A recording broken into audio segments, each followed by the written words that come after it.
This is a presentation There of it is. Northeast Streaming Sports. Hey!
Good evening, everybody. Good evening. Good evening. Welcome. We live. First of all, let me tell everybody we are live tonight. This is not pre-recorded.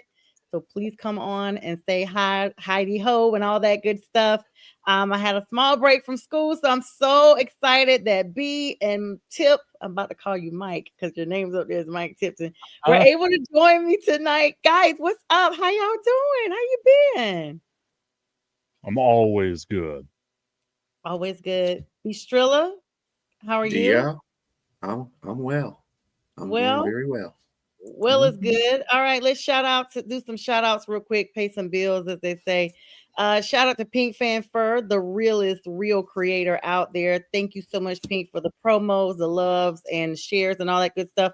And good evening to all of you that have come on and supported the show. So many, like we're going into like year 3 of this show. I'm super excited. What's up, TC 915? My man Tommy. Yes. But he's on here, guys. Now you got to be nice to Tip. He's on here as a special favor to me, last minute, just like Bistrella is. But Tip has a special place because you guys know the Carolina-Dallas game is this weekend. We'll talk about that in just a minute. Let's talk about a little recap here from last week. B, tell us about the Lions roaring on in this last matchup they had. What were your thoughts on the game? So they Cincinnati is pretty much done. They have no offense or defensive line. It was just everybody's been killing Cincinnati. They're just not a good team. So I didn't expect anything less from the Lions going in there, beating them like they did. And it worked out well for everybody because hey, at the end, they got some points to make it look closer than it was, and Chase got me some fantasy points. So I was happy all the way around. But they now have Joe Flacco.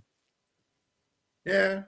And he'll be just another quarterback that's behind that awful offensive line. It's going to get, and it's worse for him because he's not mobile like Browning is. Browning can run at least. You got Flacco on AARP. That's what I was going to bring up too. Like, if you have a bad offensive line, why are you going out there and getting a 40-year-old statue? Like it doesn't make sense to me. Tommy started. I know already. That's exactly true.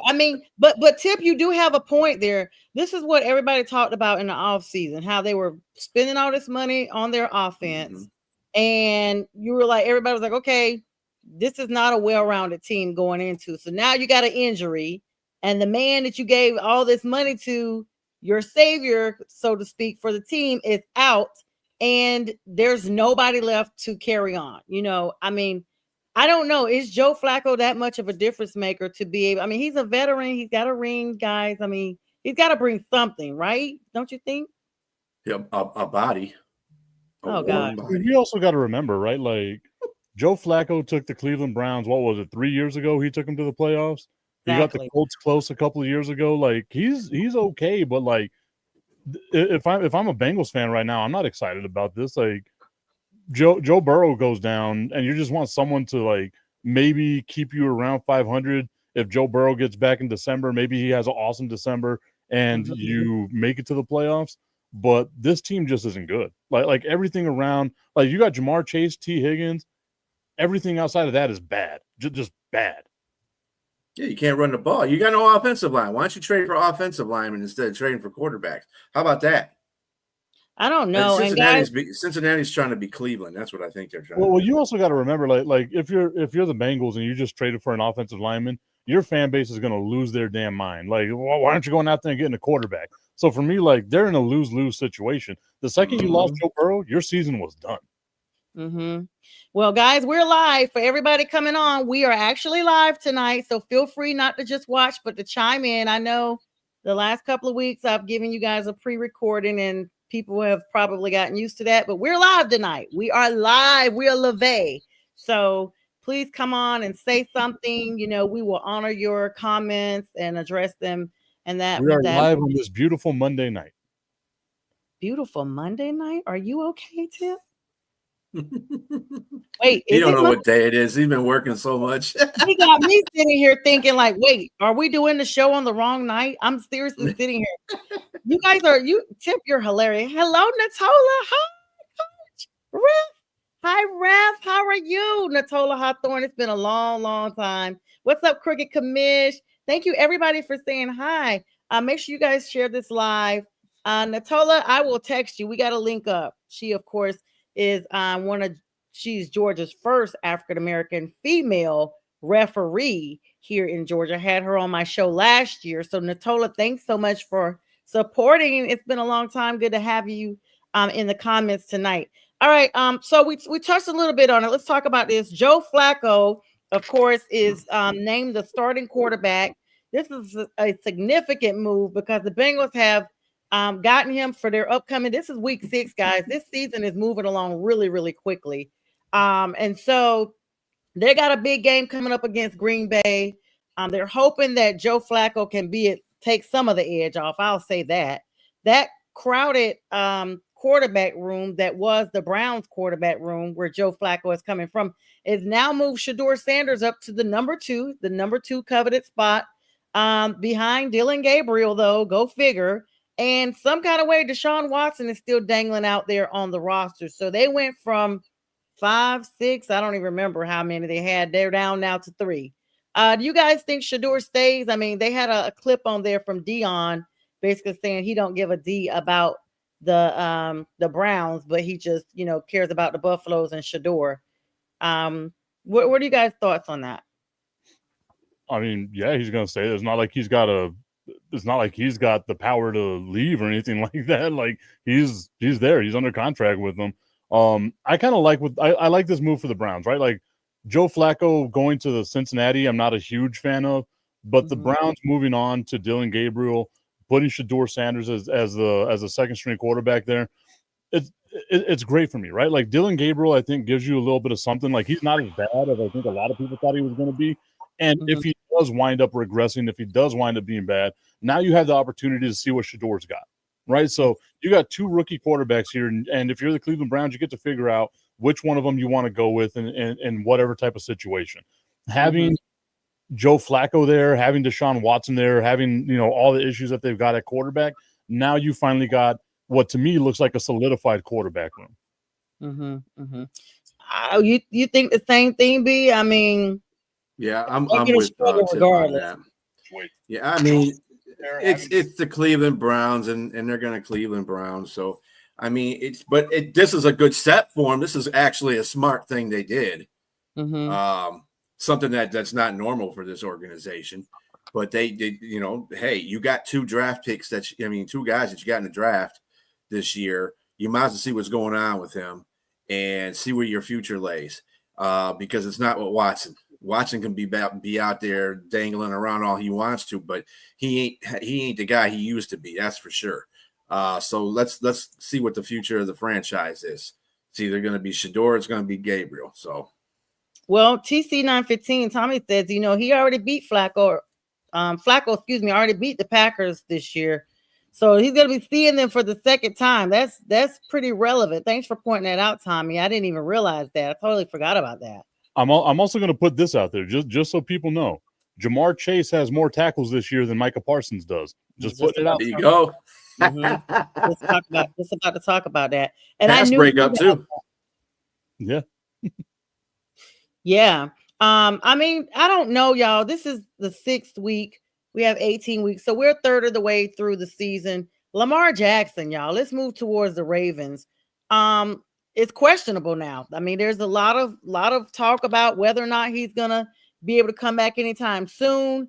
This is, they use Zay Flowers a lot. King Henry's over there to try to alleviate some of the run game. But Baltimore just, without Lamar, they are literally just starting to fade. Would you guys agree with that? I mean, even with Lamar, they were fading. Like they don't look like a good team, and everyone thought this was going to be a Super Bowl team. The fact that they're 1-4 and they had 4 out of their 5 games with Lamar Jackson, like it's insane to me that this team is that bad. The one thing that's like their saving grace is that division is bad. You got the Browns, you got the Bengals. Maybe the Steelers can make some noise. So maybe they get hot. Maybe Cooper Rush can do what he did with the Dallas Cowboys and just kind of keep you there. But they look bad on all facets of this team. They got a bad defense. They got a bad offense. Derrick Henry's not running the ball. Like Derrick Henry looks old and he's fumbling. We're not used to seeing any of this. They look like a really bad organization right now, which is really weird to say about the Baltimore Ravens. The AFC looks like the old NFC South. Well, yeah, this is the thing that we were talking about earlier about the AFC South being so surprising, considering that there's 2 4-1 teams in that division, plus a team that's starting to rise up with Texans, and their teams, and hell, Titans got 1 win. So, although that was a gimme win, but anyway, they're actually better than the AFC North. The AFC North is supposed to be, they're vaulted as one of the best divisions in the NFL, but not this year. They're not.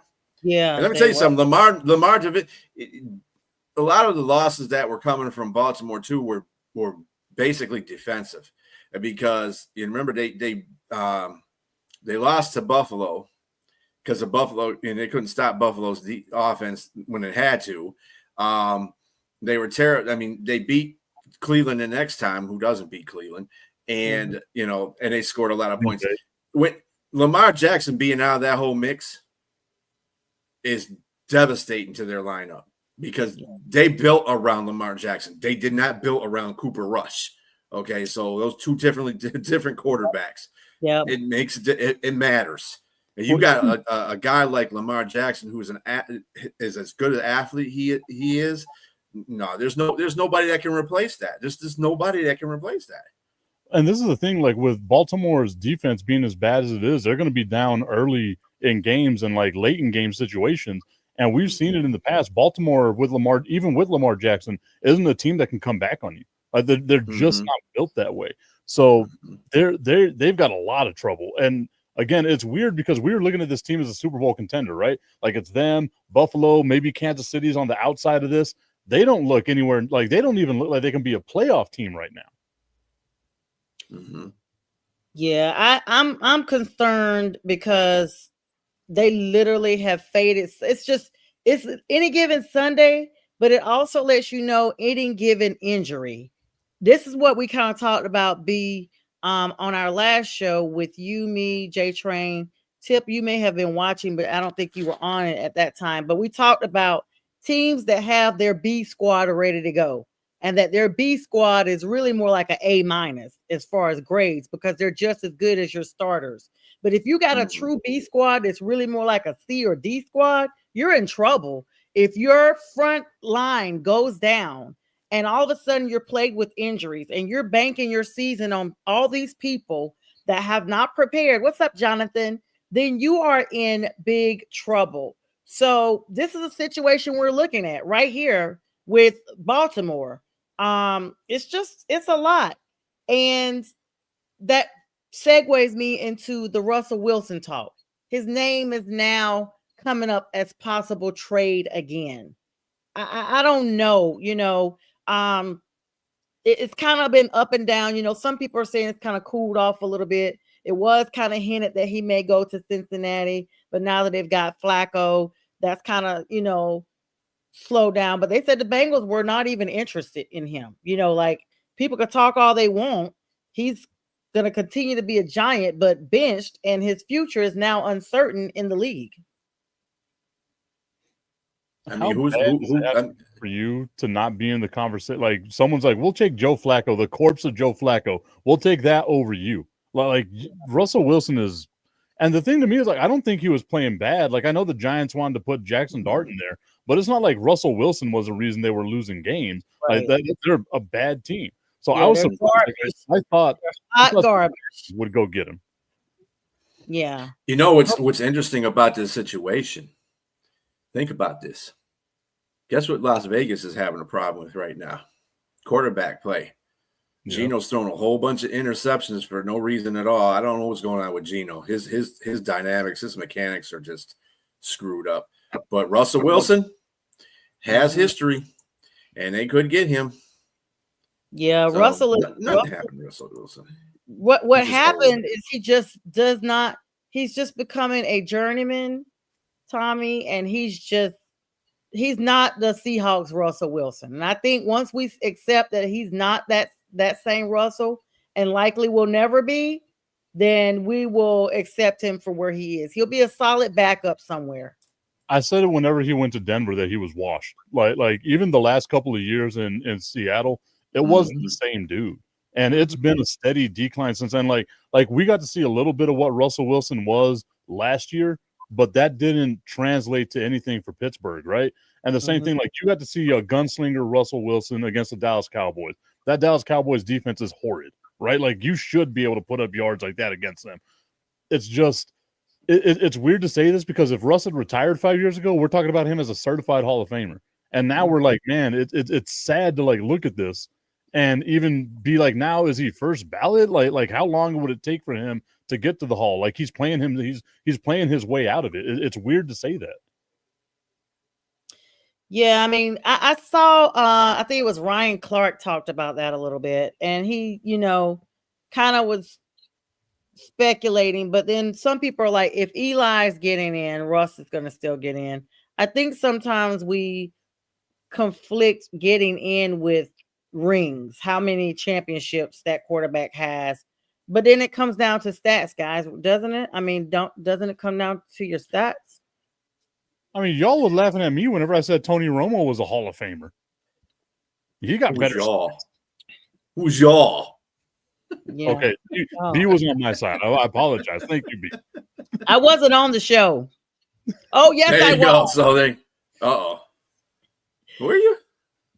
Is this the one you took the clip from, Tip, and put it on your Instagram or something? I probably did something. Yeah, when we all laughed. I mean, B laughed so hard it was funny. This is something that, Tommy, I don't understand why people say this. You can't play your way out of a Hall of Fame. You're already Hall of Fame material as it is. You can add some extra stats to yourself, but and you won't go out a hero. You're not going to be John Elway where you retire right after you won back-to-back Super Bowls. Not every player can do that. But I'm not thinking that he played his way out. And how do you play your way off a Hall of Fame if you were having a Hall of Fame career anyway? And you put up the numbers in the beginning. So, I mean, he needs to either find a place or, two-step with Sierra. I'm about to say that's not bad. I'm going home to Sierra. Like that's what I'm doing. Hey, it's not bad. So I mean, now, like I want to see where comparing Hall of Famers like that. You can't compare Marino to Russell though. So I didn't realize this. Russell Wilson higher on the list than I thought. So he's got 46,921 passing yards for his career. That's 15th most all time. Yeah. Like okay, I didn't think it was that high, just because I didn't picture those offenses in Seattle being like those high-powered offenses. I always thought of them as like run-first offenses. But seeing he's 15th all time, still in the Hall of Fame, yeah. Mm-hmm. You all right there, Sonja? Can you guys see and hear me? I can hear you, but you're frozen in time. Which You know what? StreamYard is the worst. I'm gonna have to take my background off, and you guys are just gonna have to see where I'm at because it doesn't let me. Well, as long as you're not in anything that's illegal, you're fine. No, I'm not. Really? If I see lights on a pole, we might have to shut show down. I'm not. Also, Russell Wilson, number 12 all time on the touchdown list. Well, you can hear you. You're kind of going in and out there. I'm gonna come back. This is horrible. I'll be back. All right. So what guys are ahead of him? Wilson, number 12 all time on the touchdown list, right? So I mean, that's not bad. And Tommy wanted people ahead of him on the passing yards list. Let me go back over. You got Fran Tarkenton, Warren Moon, John Elway, Eli Manning, Matt Stafford, Dan Marino, Matt Ryan, Phillip Rivers, Aaron Rodgers, Ben Roethlisberger, Brett Favre, Peyton Manning, Drew Brees, and Tom Brady. That's some great company to be with. Yeah, and there's like how many of those are not even in Hall of Fame? Well, Stafford's not because he's still playing. It's mainly like active guys and people that have just recently retired, right? Like Phillip Rivers, that's like surefire Hall of Famer. Yeah, exactly. Drew Brees, Matt Ryan, like those guys. Those are Hall of Fame. Yeah, yeah. And then right behind him is Joe Flacco and Carson Palmer. So like that's where to me it's like, man, maybe you put Joe Flacco in, but Carson Palmer, we know he ain't getting in. What's up, Robbie? Yeah, I mean, yeah, he's 15, and you say he's 12th in all-time touchdowns too. Yeah. Oh yeah, he's in the Hall of Fame. And he's won a Super Bowl. He's been in 2 Super Bowls. Carson Palmer, Vinny Testaverde, Drew Bledsoe, like these are the names that are right behind him, and we don't think of those dudes as Hall of Fame dudes. Well, Drew Bledsoe could be a Hall of Fame guy. I don't know about I mean, Vinny Testaverde got a lot of his. He was a journeyman too. That was the only thing about Vinny. He went to a lot of teams. I think that's what kills your Hall of Fame if you don't stay with somebody too long. You know what I'm saying? If you stay with a team for a long enough period of time, that's fine. But Vinny was like, even in his prime, he was going to different teams. So, yeah.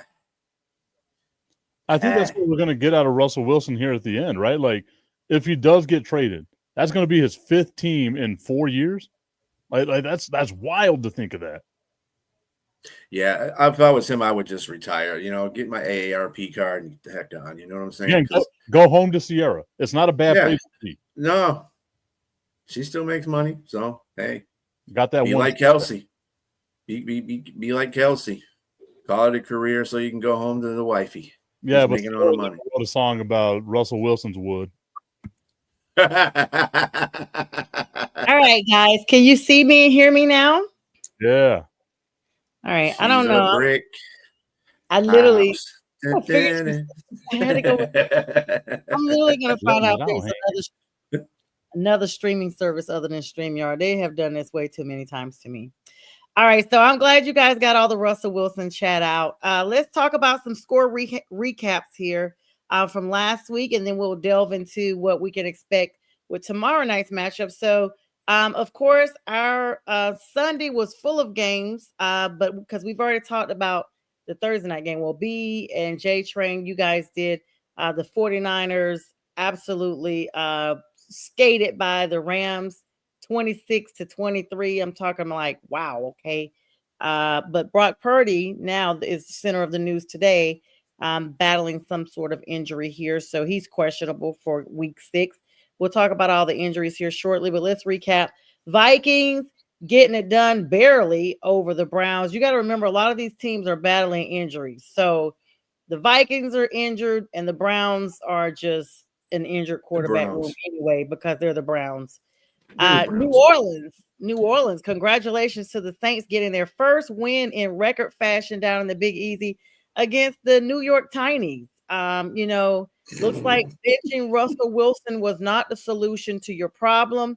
You may need to bring him back in because, after all, Jackson Dart is a rookie. And if you're banking your season on a rookie, you are going to go bankrupt.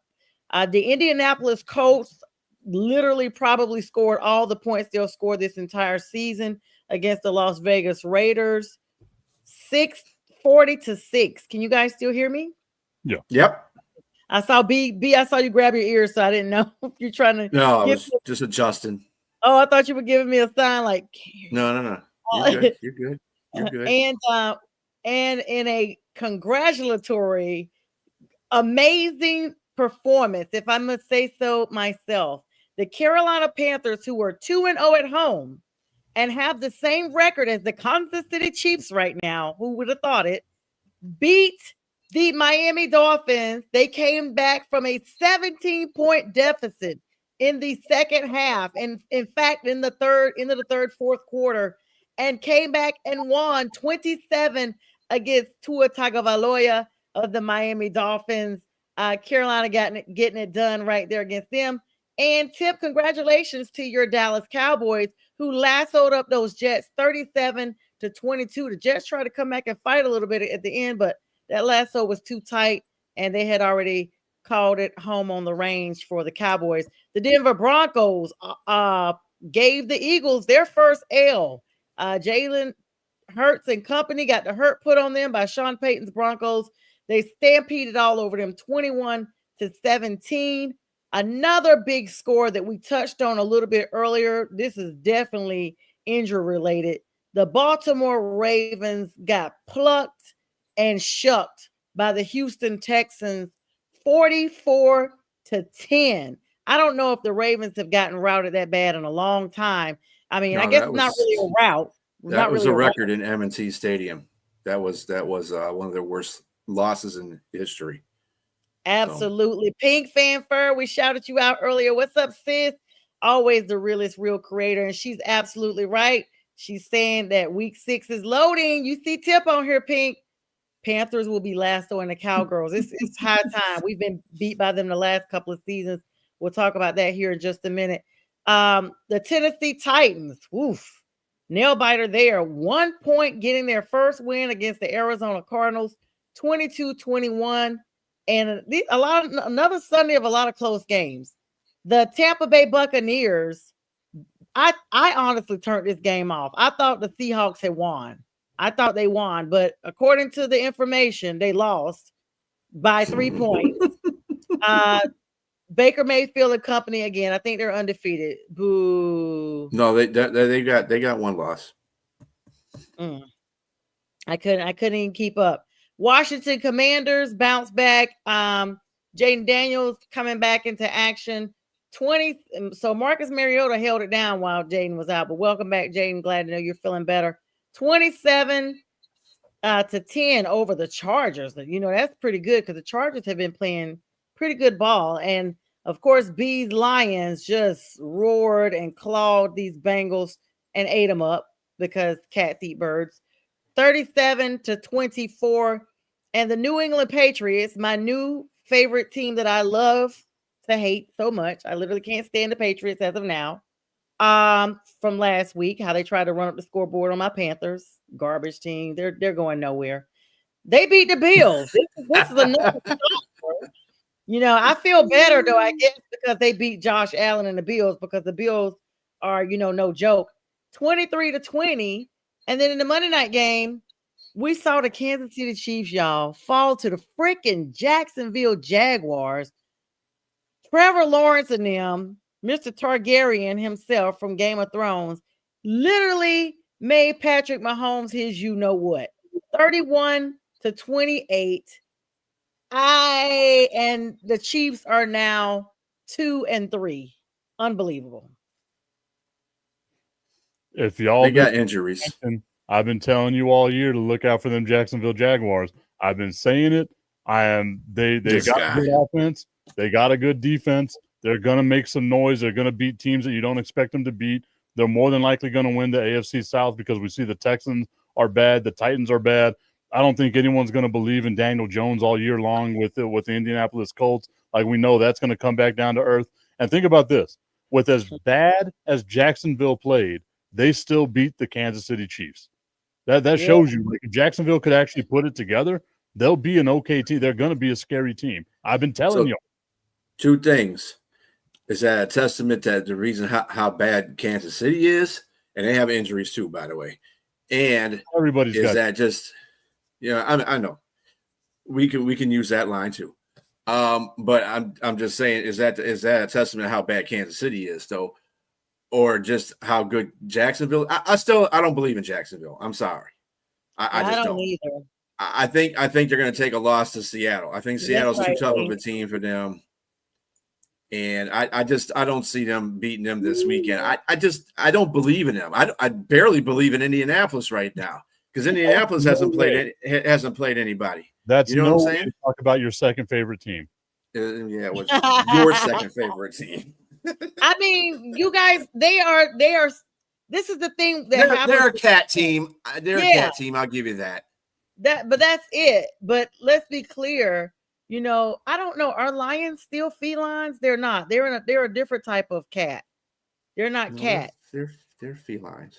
They are. I know Bengals and Jaguars and Panthers are all in one class of felines, but I thought lions are a little different, because they're superior or whatever. I don't know. Well, that's true. But I thought they were they call them feral or something. Feral. Oh, well, that's just a. I probably got it. I'll give you. Yeah, look him up for me. While he's looking that up, guys, I will say this tip. I feel like a lot of these teams have this really good game and people get hyped up like, oh my God, look at them. Like they are not to be messed with. And then they show us who they really are the next week. Indianapolis will not continue to be this. We're putting up 40 points on the board against everybody. Neither will Mr. Duval and company continue to do what they're doing. Even though I was over here hollering Duval because I can't stand the Chiefs. Even though they beat the Panthers down the first week, I was over here like, Duval. I was literally like, Duval, like y'all did that. But it's because everybody's sick of the Chiefs. Everybody was probably cheering for Jacksonville, but they'll be back to normal next week.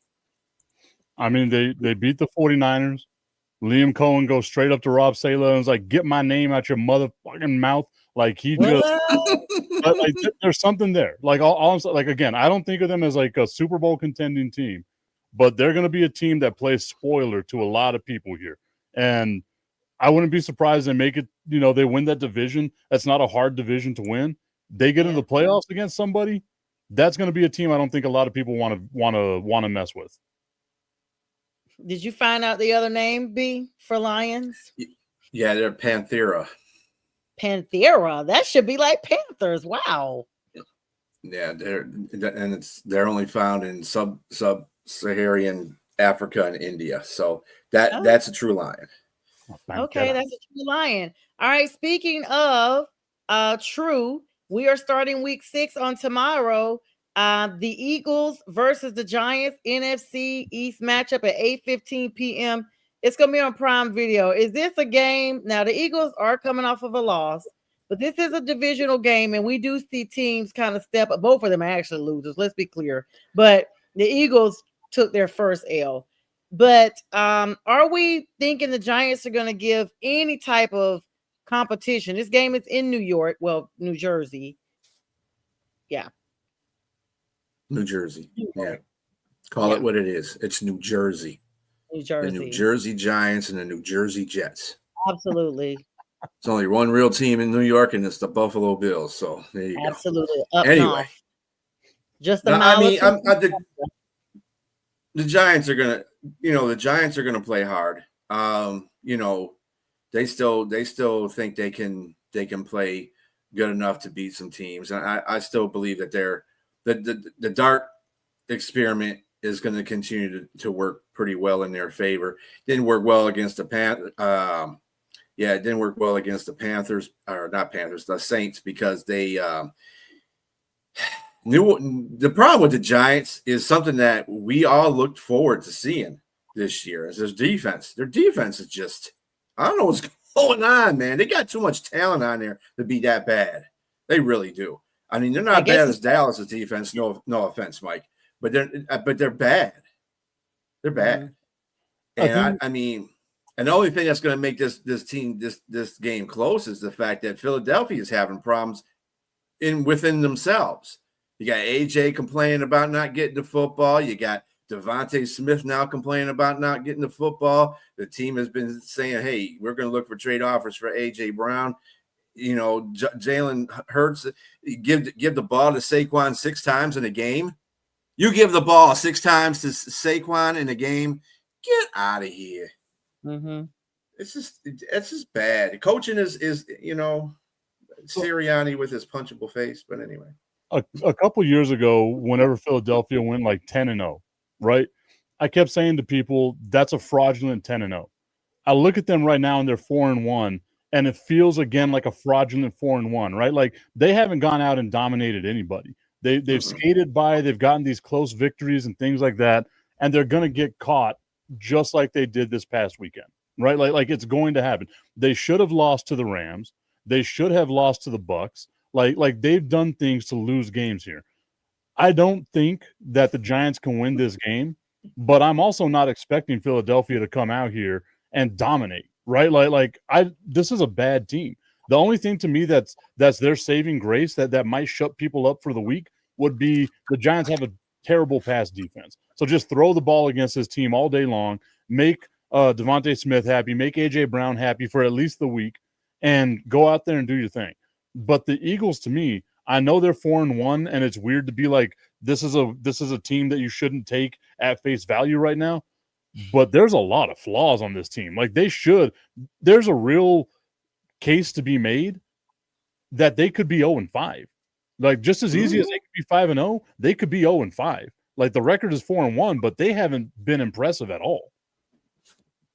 When you only have 23 yards of offense in one half of football, and it happens to be the second half, and you still win. Well, and coming off the heels of one game where you didn't even complete a pass in the second half. Mm-hmm. Like, remember that Tampa game? They didn't complete a pass in the second half. Mm-hmm. That's the game actually I'm talking about. They had like 23 yards offense of the whole half, and they still managed to win that by some grace of God. But it's like their second halves are just totally non-existent. They're having a trouble, and I don't know how they're winning it, to tell you the truth. I think their defense gets lucky. They had a block kick against the Rams. A lot of the Rams should have won that. Stafford did what he had to do, and that whole game had nothing to do with Stafford playing well, because Stafford was balling in that game. And he got him in position twice to take the lead and keep the lead, and the kicker couldn't get done. And go back to that Tampa Bay game too. Tampa was moving the ball on them all game long, and it was just that tipped pass that winds up getting intercepted at the end of the game that wins it for them. Otherwise, we're talking about this team at 2-3. Mm-hmm. Shout out to Panthers, 2-3. Carolina Panthers right now a half game behind the Dallas Cowboys, who are 2-1. Yeah, that little tie, and we're also Packers. tied. Let's get into that. All right, so of course you got that game. You think that the Giants are going to do anything tomorrow? Probably not. I mean, they're at home. I hope they do something. Mm-hmm. I mean, Philadelphia is kind of in disarray right now. Like I said, the offense is just it's puddling through games. It's offensive. The offense is offensive. You got it right. And I want to put this scenario out there to you guys. I want to see if you're receptive to it. You like it, take it. You don't, throw it right back. Right? The Giants are down in the second half. It's the beginning of the fourth quarter. You're down 21-7. Jackson Dart ain't doing nothing. And then off the bench comes Jameis Winston. And he wins this game for you, baby, because he eats W's all day long. Like I've got this going on right now. Jameis Winston is going to be the savior of the New York Giants. Whoa. I forgot he was even up there. I forgot he was even up there. He may be, he had that LASIK surgery because he said he wanted to make sure he stopped, the interceptions. So he wanted to be able to see better, or some type of eye surgery he had. And because he didn't want to be another part of another documentary by ESPN 30 and 30, Poor Jameis. I actually take that, Tip. I actually take that. I could see that. I really could. Cool. That's super credible. I don't. I know they put Jackson Dart in there because Dabo's trying to save his job. I just don't think that's going to happen. I think Dabo is not. I mean, they're going to have to get rid of the GM too because they're like, they're a marriage. So you got the GM and then you got Dabo. But if they get rid of either one of them, both of them are going. So I don't see them winning too many games. Not with that defense. I mean, the defense was what they were. I thought they were going to win some of their games from. Even if the defense was playing halfway good, they'd still be at the top, like a 5-win team. Yeah, they're just not a good team. They're not at all. Without Jameis Winston. With Jameis Winston as your starting quarterback, 17-0. What? Okay, that's a stretch. I'm not going that far. Tip, I don't know what you've taken in before you got on the show tonight, but I was eating W's. It's catching. All right, we got the Broncos and Jets kicking off another morning, an international game at 9:30 a.m. Sunday morning. Broncos and Jets. I think the Broncos are going to absolutely gallop all over these Jets unless them getting this international breath of fresh air could make a difference. You guys agree? Maybe the 2-hour time difference from Mountain Time to Eastern Time, like it's a longer flight for the Broncos. Maybe there's some jet lag, but we saw the way. No pun intended. Jet lag. You get it? Jet lag. I like that, Tip. But like it's there's no way. Like I think Denver's a really good team. Tommy's hilarious. All right. You agree, B, right? You think Denver's gonna this is not a non-factor, right? I think I like AG. Obviously, because AG was part of the Lions coaching staff last year, I think he would make a very good coach. I think right now the problem with the Jets is the culture hasn't fully taken over.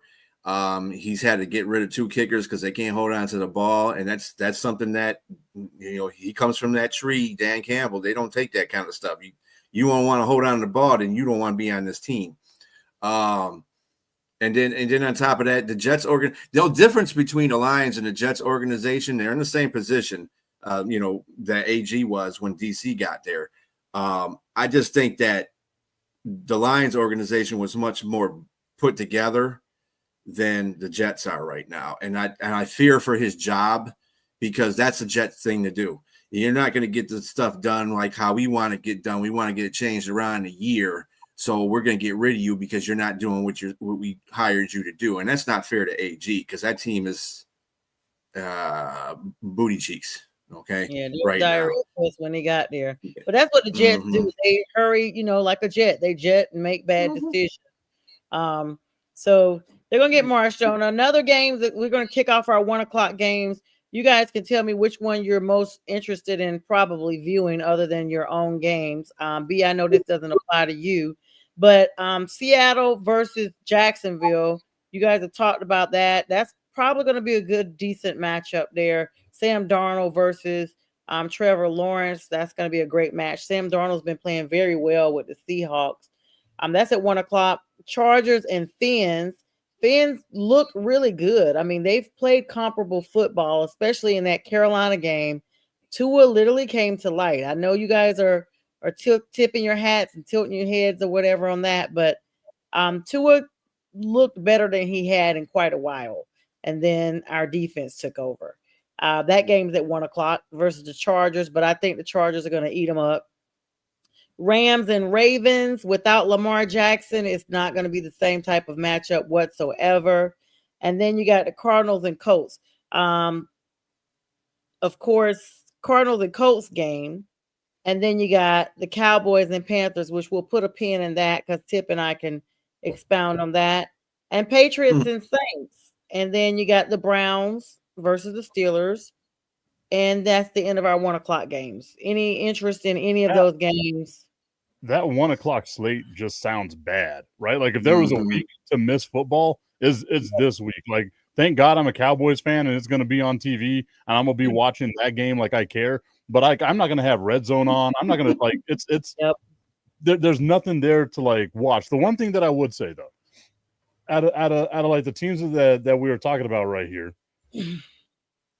look for that Chargers game. It could be sneaky, right? Because we look at the last 2 losses the Chargers have. It was against teams that they were supposed to have beaten, right? Like there's something about this Chargers team where I just don't believe in them the way that I think a lot of other people are believing in them. They played down to their opponents, and whenever they played down to those teams, they're not doing good, right? And like Miami's one of those teams that if you take for granted, maybe they can do something. The only saving grace for the Chargers here is that Miami's bad, like objectively bad. There's nothing on the Miami Dolphins that you could say is good. Like if Tyreek Hill was there, you'd kind of be like, well, maybe, but they're a bad defense, a bad run game, a bad pass game. That's just not a good team. But the Chargers will find a way to lose a game, and it'll be against a team like the Dolphins. Well, to be fair with the Chargers, again, injuries on your offensive line do matter. They have 3 starters, 2 tackles, and a guard that are missing off of that line that are bona fide good offensive linemen, and that's given Herbert fits, and they can't run the ball. And now they don't have Amarian. He's not going to be on there, and they don't have what's the dude Harris. They don't have Harris either. So now they're calling guys that haven't played in 2 years Naheem Rhines they signed. So that tells you they're desperate for running backs, and he can't just sit back there and throw passes because the offensive line is garbage right now. They can't stop anybody, and this is the case against Washington. And Washington doesn't even have that good of a defense. They have a basic defense. That's about it. And they were killing, and they were killing their line. It's just bad all the way around for the Chargers. I feel bad for them, but hey, injuries are part of the game. You either got suck it up, next man up, and go for it. But that's what the Dallas Cowboys were missing 4 of their offensive linemen. Like, and they didn't have CeeDee Lamb, right? Like they didn't have Kevontae Turpin either. Like, suck it up. You got to play the game that's right in front of you. Yeah. Thank and you, Miami, thank you. I'm sorry, Sonja. And Miami has a good offense. That's something that's been steady with them. Sometimes it fades out, granted, but they do have a pretty good running game. They have a pretty good passing game, even with Tyreek not there. But their defense, you can throw all day on them. They have like cornerbacks you don't even know about. They had to go. I think the 3 of their starters they signed this year. They signed this year. And I'm not talking about during the offseason. I'm talking about during a regular season they signed them because their defensive backs were either getting hurt or just weren't good. So they had to replace them with guys that been in the league for 200 years. So there you go. To show you how bad it's been for the Miami Dolphins, like especially in the cornerback room and stuff like that, they called me to try out. That's why I've been so busy because I was trying out with the Miami Dolphins. I didn't make the team, but they called me. I feel offended because they didn't call me. It wasn't even on their radar. So, before we move, the first Latino cornerback of all time. You could do that. Before we move on to the 4 o'clock games, because this time is getting away from us. We got to talk about our game tip. We got to talk about our game. Cowboys versus Panthers again. It seems like y'all are here every year. I think it's every other year, but it feels like it's every year y'all are there. And you're going to be in Charlotte again this year. The prediction is, is kind of split. A lot of people are talking about the point spreads, things like that. What it's going to look like. A lot of the pundits have the Cowboys winning, but not by much. Going to be like a score or less, score 3 points, a safety, what have you. But we love to be bet against. The DNP list came out today. It's kind of early because it's still early in the week before Wednesday. the game. Yeah. But there's a lot of starters, on our team that did not play, Chuba Hubbard being one of them. But I'm more interested in what the list looks like on Friday. As far as the DNP as opposed to a Wednesday. So we won't get into that. But Tip, you are a true Cowboys fan. Shout out to happynuts.com. Thank you so much, Mommy. You are a true Cowboys fan. So I will, show the stage to you first. I will give you the platform first to talk about that game. Do you truly think, let's rephrase. Do you think the Panthers will be of some competition to the Cowboys in this game? I do. I think every team is going to be able to pass on the Dallas Cowboys. The Dallas Cowboys pass defense is bad, right? Like the Jets game is an apparition. We don't need to look at the Jets game as like this is what the Dallas Cowboys are going to be all year long. What I would say though is the Dallas Cowboys pass rush seems to be getting a little bit better. So if they don't give Bryce Young time, then there's going to be the issue right there. But if Bryce Young has time, anybody can carve up the Dallas Cowboys defense. The thing that I would question out there is the Dallas Cowboys have the number 1 offense as far as yards per games go right now, and I want to say the number 3 scoring offense in the NFL.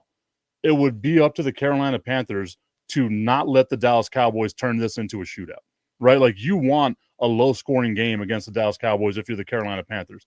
I just don't know if Carolina's defense is up to that task right now because we've seen the Dallas Cowboys take some good defenses to the woodshed, right? Like this is a team that's going to get theirs. I kind of agree with Vegas though. Like I don't see this game being an absolute blowout. If Dallas wins, maybe it's a 1-score game, but I can also see a scenario here where Carolina gets hot because of how bad Dallas's defense is, and they stay in the game this way. So like, I want to say Dallas is going to win, but that's because I'm a Dallas Cowboys fan. It's not hating on the Carolina Panthers. Like anytime you're at home, that's a good place to be. Although we've lost the last few times to you guys at home. But let's talk about this tip though. Rico Dowdle, former, you guys, he's getting a reunion, and Dowdle has been lights out for our team. I mean, he has been a difference maker. That dude broke records last week. He is a key player for them, and he's one of the key players that is the reason why we came back against Miami.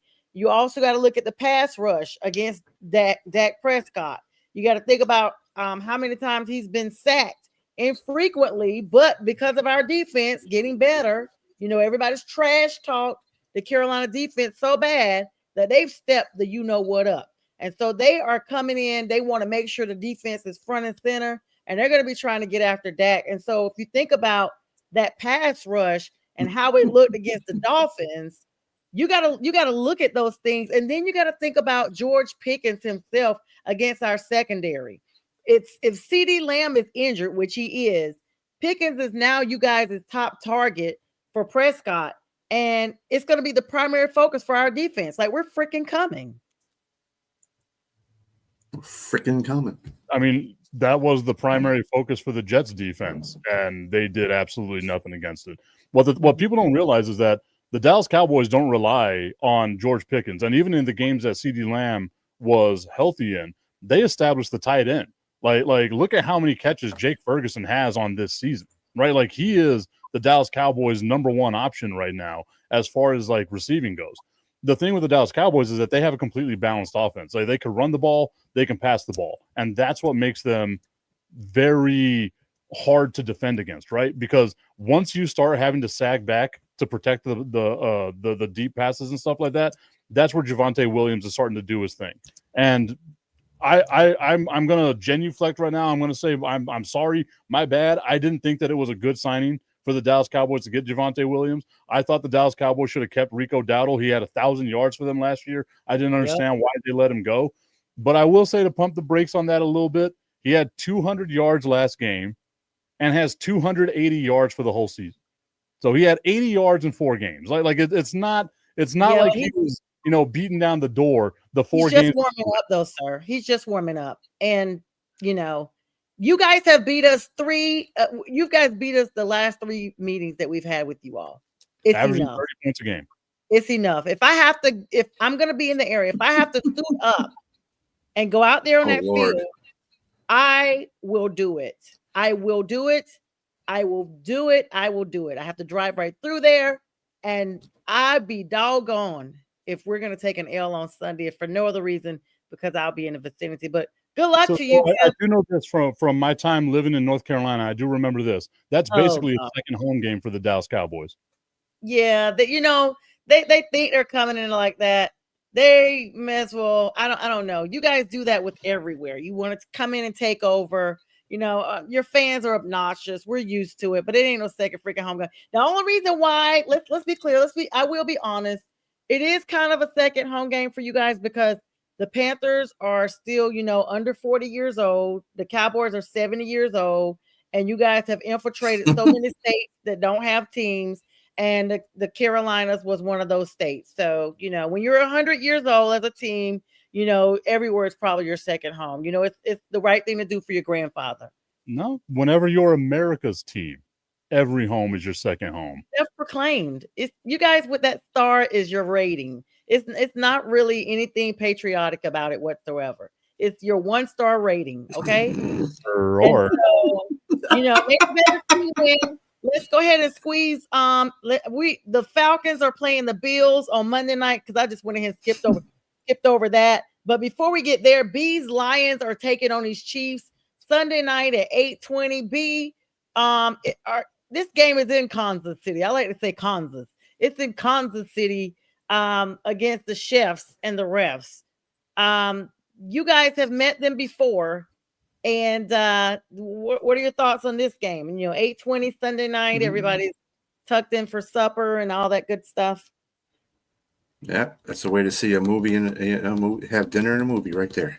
Mm-hmm. So that's what it's going to be about. And we beat Kansas City in Kansas City before. So, Goff isn't the whole team, but he's 2-0 against Patrick Mahomes. He's one of the few quarterbacks that are that against Patrick Mahomes. He beat him in college too, but that's team wise.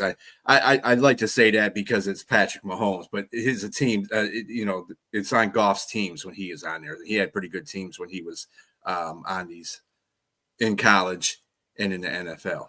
So, being said, I think that Kansas City is going to come out with some rigor. I really do. I think they're pissed off because they lost to Jacksonville the way they lost to Jacksonville. Yeah. I think Chris Jones, he's going to try to have a game to make up for that lackluster performance he had in the fourth quarter. He had to scrub his own social media because people were dogging him. They were like, dude, what's wrong with you? Yeah. So, they're going to try to get the ship right. Unfortunately for the Lions, they don't have to worry about Rashid Rice because he'll be coming back next week, not this week. And but they do have to worry about Xavier Worthy, Taquan. He's out there. That rookie he's looking pretty dynamic. And of course, I dropped the ball, Hollywood Brown. I'm not really worried about him too much. He's probably the least receiver I have to worry about. And of course, Kelsey. Kelsey has his moments. He's part of the one that he's part of the person that drives that offense. And you can never, ever forget about Patrick Mahomes. Now, he's back there. He's the guy. And if they can contain him like they did Lamar. I think they're going to come out there with a W. I just think the Lions are just a little bit better than Kansas City right now, where Kansas City's at. You do this game 2 more weeks from now, then I might have a different opinion. But right now, I think Detroit's the better team, and it should come away with a W. It's not going to be – they're not going to be crushing them like they did Cincinnati and Baltimore. Oh, hell no, that's not going to happen. It's probably a 3-point game. It's going to come down to a field goal, something like that. I do. As we got like 1 minute to go, Tip, I know you probably had something to say. You have something to squeeze in literally really quick so I can make sure. I mean, if the Chiefs can get their defense right, they'll be okay. I still think even with like the Chiefs having a good defense, the Chiefs having a good offensive game, like B said, I think the Lions are just a little bit better than them right now.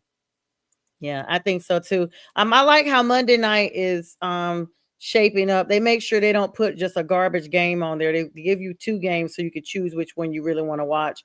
Which Bills garbage and you want to see? Yeah, Bills and Falcons, Bears and Commanders. I'll probably make sure that the Falcons are losing and then switch on over to the Bears Commanders game. 7:15 and 8:15 Eastern Standard Time. They're an hour apart. And go Commanders. That was my first original team before the Panthers came on board. Lots of good games coming up this week, but a little bit of a meh. 2 things I want to talk about. I'm just going to kind of close it out here. One, Kyron Lacy was vindicated. For all of you all that don't know, the LSU standout was totally vindicated. It was found he was about 70-some seconds behind the car that actually caused that accident. So unfortunately, that young man unalived himself, and he was totally innocent. So we definitely are continuing to pray for his family. And I want to dedicate tonight's show Last week was extremely rough for me, and so is this week. To my mentor, my friend, Judge Ronald Bernard Ramsey Sr. of the DeKalb County State Court. He was a former judge I worked for, and the sole reason why I'm in law school now. Took a vested interest in my future, invested in me financially and peer wise, and literally a father figure. We memorialized him on Friday. My prayers are with the rest of the DeKalb County family, and of course, Mrs. Ramsey, Kristen, and Jay, and Mariah. And also to, and Judge Ramsey always supported the show. And I also wanted to take this time for my friend Tanya Drummond, Tanya Steele Drummond, and her family, Justin Journey, husband and friends that I lost as well this past week. So she always made sure that the show was shared amongst her people as well. So just wanted to make sure that I expressed those condolences and dedicated tonight's show to them. Thank you, everybody, for the likes, love, share. Thank you, B and Tip, for coming on and joining me on such short notice. Of course, they'll be joining you guys on Friday with the fellas. I'll be traveling, but I will definitely try to jump on. But make sure you join us there. And thank you, Cricket. And make sure you guys support all the shows we have here on the network and just everything we have going. So thank you so very much. And Shego Thurps, you are blocked, sir. All right, with that, we bid you guys all good night.